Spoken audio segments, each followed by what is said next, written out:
akkam kun Marsiboon Teekidha. Arammoo viidiyoo biraa tokko isiniif qabadhee dhufeera.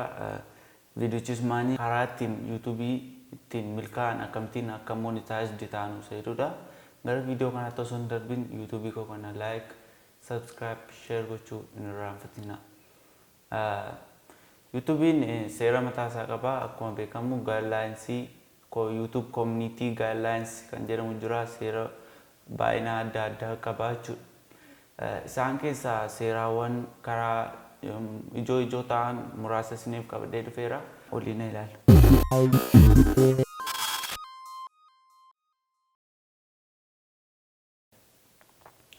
Inni jalqabaa viidiyoo daqiiqaa 8 ol hojjechuudha. Viidiyoon nuyi hojjennu viidiyoo adda addaa ta'uu danda'a, garuu daqiiqaa 8 ol ta'uu qaba jechuudha. Kana yeroo inni isaa gadiis hin danda'amu osoo hin taane YouTubein akka nama biraaf recommend godhuuf daqiiqaa 8 ol yoo hojjenne bareedaadha jedhee fudhadha. Inni jalqabaa immoo YouTube thumbnailidha. YouTube thumbnailii suura nuyi irra gashinu baay'ee filatamaa ta'uu qaba. Namni kan nama hawwatu ta'uu qaba jechuudha. Namni isa ilaalee gala waan ta'eef kan nama baay'ee hawwachuu qaba, baay'ee nama hawwachuu qaba jechuudha. Inni sadaffaa immoo mata duree nuyi itti barreessinudha. Mata duree nuyi filannee barreeffama barreessinu innis baay'ee barbaachisaadha. Amma barreeffama zimjedhee amma viidiyoo kana waanuma keessan jira yoo mata duree fuudhadhee barreessite kun hin danda'amu. Namnis akka ilaalle godha jechuudha. Viidiyoo keessan akka seenee ilaalle godha. Inni arfaffaan immoo subscribe amma gaafachuudha.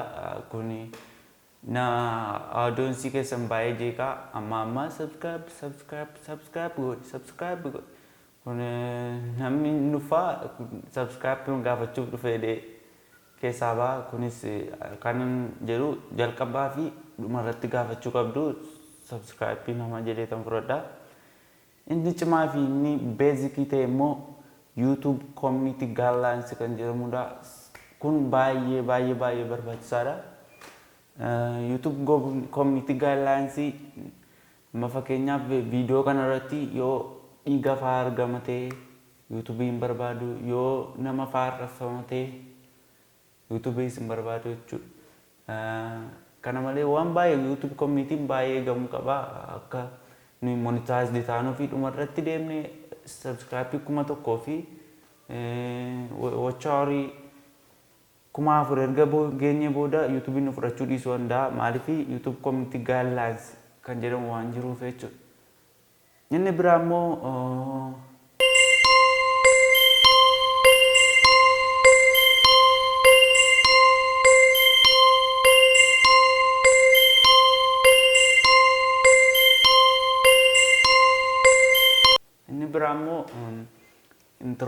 intro nuyi jalqaba hojjennu galumsa jechuudha.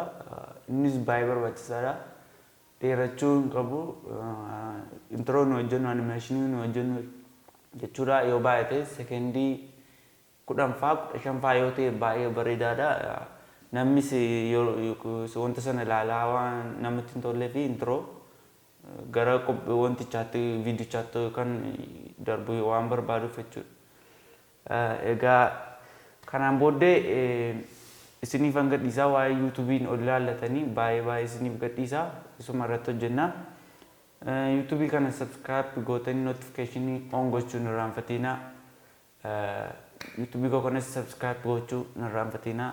Galatoomaa waan na daawwattaniif.